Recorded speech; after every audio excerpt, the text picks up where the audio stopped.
नमस्कार, स्वागत है आपके अपने YouTube channel history for you पर। आज हम तमिलनाडु की धरती पर स्थित एक ऐसे मंदिर की खोज में निकलेंगे जो न केवल वास्तुकला का उत्कृष्ट उदाहरण है बल्कि पौराणिक कथाओं और प्राचीन परंपराओं का भी गवाह है। आइए जानें ऐरावतेश्वर मंदिर के रहस्यों और इतिहास के बारे में। एक ऐसा रत्न जो चोल वंश की भव्यता को दर्शाता है और दक्षिण भारत की सांस्कृतिक धरोहर का प्रतीक है। तमिलनाडु एक क्षेत्र जो प्राचीन परंपराओं और भव्य मंदिरों से भरा हुआ है, अपने अद्वितीय वास्तुकला के लिए जाना जाता है। इसी क्षेत्र में स्थित ऐरावतेश्वर मंदिर दरासुरम नामक छोटे से शहर में कुंभकोणम के नजदीक चोल वंश द्वारा बनाए गए उत्कृष्ट मंदिरों में से एक है। इस मंदिर की वास्तुकला और इतिहास हमें चोल वंश के समृद्ध सांस्कृतिक और आर्किटेक्चरल धरोहर की झलक देती है।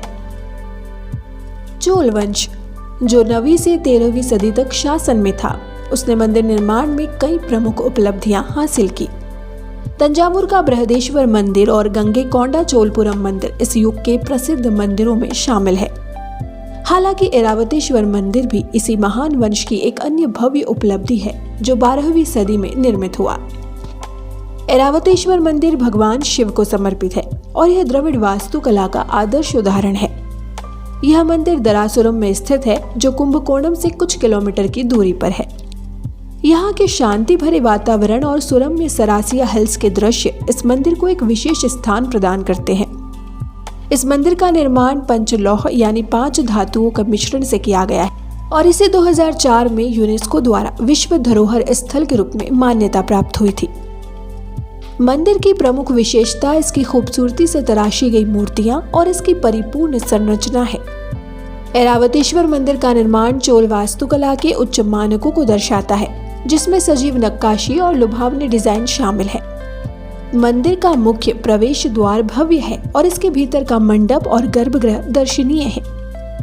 ऐरावतेश्वर नाम भगवान इंद्र के सफेद हाथी ऐरावत के नाम पर रखा गया है। पौराणिक कथाओं के अनुसार ऐरावत को ऋषि दुर्वासा के श्राप के कारण अपने स्वाभाविक रूप को खोना पड़ा था। ऐरावत ने इस मंदिर के पवित्र जल में स्नान किया और अपनी खोई हुई स्वरूपता को पुनः प्राप्त किया। इसी कारण इस मंदिर में ऐरावत की मूर्ति स्थापित की गई है जो इस पौराणिक कथा का प्रतीक है। एक और महत्वपूर्ण कथा यह है कि मृत्यु के देवता यम ने भी इस मंदिर में शिव की पूजा की थी। यम को एक श्राप के कारण जलन का सामना करना पड़ा और उन्होंने इस मंदिर के पवित्र जल में स्नान करके अपनी पीड़ा से मुक्ति प्राप्त की। इस कथा के कारण इस स्थान को यम तीर्थम के नाम से भी जाना जाता है। कुंभकोणम और इसके आसपास का क्षेत्र धार्मिक और सांस्कृतिक गतिविधियों का केंद्र रहा है। संगम काल के दौरान इस क्षेत्र में लोग बसे हुए थे और इसे सांस्कृतिक समृद्धि का प्रतीक माना जाता था। चोल वंश के शासनकाल में यह क्षेत्र अपने धार्मिक और सांस्कृतिक महत्व के लिए प्रसिद्ध हुआ।